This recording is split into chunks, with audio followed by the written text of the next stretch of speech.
新闻来关心嘉良的消息。嘉良市议会昨开议的时呢，议员针对买新的电动公车这个议案提出质询。如讲进前才买一寡中国的公车呢，一再呢过路出代志，互人讲是日抛型、夜抛型的公车。啊，即马又搁变预算要买123台价低盘的电动公车，议员爱市政府提出汰换的时间表。公车署嘛表示讲会豆豆换，后届买公车的时会找年份较新的车。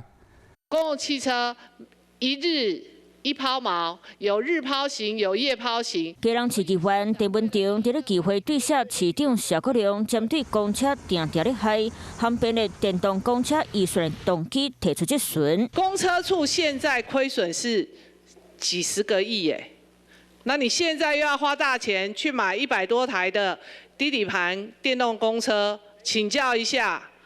才刚花了这么大的一笔钱买一堆会坏在路上的燃油公车，现在这些不要了。陈文婷骂市长会讲甲遮尔紧，唔过要如何执行，规换掉要如何做，真一阵仔买中国公车要如何处理？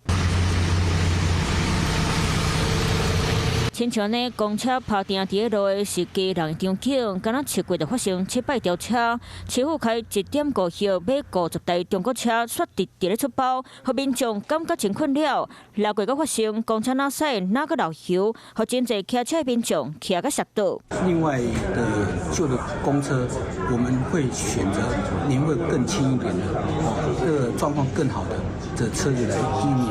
我们绝对不会买那种更老旧，然后不堪使用。燃油公车的汰换含预计要买价低盘公车，要如何处理含维护，每一条钱开业含市民坐车安全，拢是真要紧。